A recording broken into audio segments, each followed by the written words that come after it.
O tema de hoje é a SQL e os sistemas de gestão de banco de dados. Eu sou o professor Cássio e vou conversar um pouco com você a respeito da estrutura dos sistemas de banco de dados. Bom, sistemas de banco de dados, como o próprio nome sugere, ele pode ser utilizado para todo e qualquer tipo de banco de dados. Bom, mas quando nós falamos de banco de dados relacionais, eles precisam ter um diferencial, eles precisam ser estruturados de uma maneira um pouco mais diferente, porque eles devem permitir as funções básicas ali desse tipo de sistema, que é a combinação de tabelas e a utilização de chaves estrangeiras, ou seja, esse relacionamento entre os dados deve ser realizado também por esse sistema de gestão.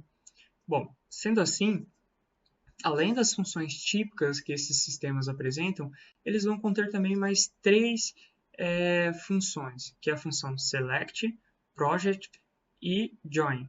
Na função select, o sistema ele vai selecionar as tuplas, que são as linhas dentro de uma tabela de um banco de dados relacional. Essa tabela é a entidade, né, correspondente ali a um conjunto de dados. Bom, essas principais linhas são chamadas de tuplas e são selecionadas. Então, somente aquelas linhas que vão conter os dados importantes para o usuário é que vão ser selecionadas. Daí, na project, né, é a função que vai fazer escolher agora os atributos de uma entidade, ou seja, no outro ele selecionou as linhas, agora vai ser selecionado as colunas, né, que contém os campos ali de dados com as informações mais importantes que vão ser utilizados para criar uma nova tabela ali apenas com as informações importantes, que é a terceira função, que é a função join, que é juntar todos esses dados, linhas e colunas e criar uma nova tabela. É semelhante à função de normalização de um banco de dados relacional, que é juntar duas entidades, ou seja, duas tabelas, e transformá-las em uma única tabela contendo todas as informações, simplificando, né, esses dados e contendo apenas os dados importantes para o usuário. Então, tem todo esse processo, ou seja, o sistema ele tem que estar estruturado ao tipo de banco de dados que ele tem que utilizar, que nesse caso é o banco de dados relacional. Então, ele tem que permitir definir, manipular e organizar esses dados, assim como o banco de dados relacional faz. E ele cria também um dicionário de dados, ou seja, um catálogo de dados. Ele cria ali algumas interações, por exemplo, as novas tabelas criadas, os novos dados combinados, relacionados, eles vão sendo salvos, claro, sem criar redundância de dados, né, que é um dos objetivos do banco de dados relacional, mas eles vão sendo combinados e vão sendo guardados nesse banco de dados aí, o que promove então o surgimento de um sistema cuja especificação vai ser com base na estruturação do banco de dados e nesse catálogo de banco de dados, né, que são os arquivos registrados. E os sistemas de banco de dados, eles possuem alguns componentes essenciais. O primeiro deles é o sistema operacional, ou seja, a alma de toda a coisa. É por meio desse sistema operacional que tudo vai ser realizado. Igual com o nosso computador, que a gente tem o nosso sistema operacional, que é o responsável por dar vida ao nosso computador. Depois, temos os componentes, os gerenciadores de armazenamento e de buffers. Buffers de memória são aquelas pequenas áreas físicas dentro da memória responsáveis por guardar por um período curto de tempo algum dado ali que está sendo utilizado. Isso acelera muito o processamento e o tratamento de dados. Então, existem esses dois gerenciadores de armazenamento do banco de dados e também do acesso a essa pequenininha parte da memória chamada buffer.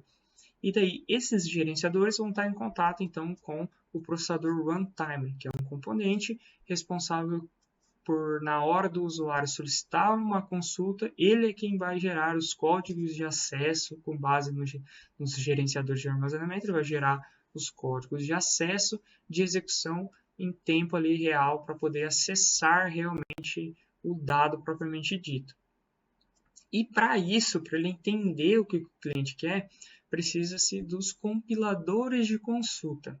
Esses compiladores de consulta, eles vão pegar ali a entrada, né, no sistema, a entrada no sistema dada pelo usuário, ou seja, o usuário pode escrever uma palavra, ele pode dar um comando de voz, ou ele pode digitar um código de programação, um comando de busca.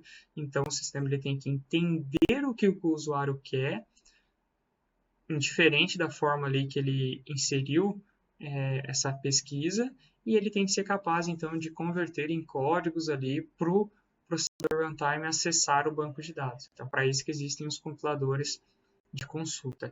E os últimos componentes, aí, numa visão maior, são os computadores clientes e os computadores servidores. Os computadores servidores são aqueles ligados fisicamente ao banco de dados relacional, ou outro tipo de banco de dados.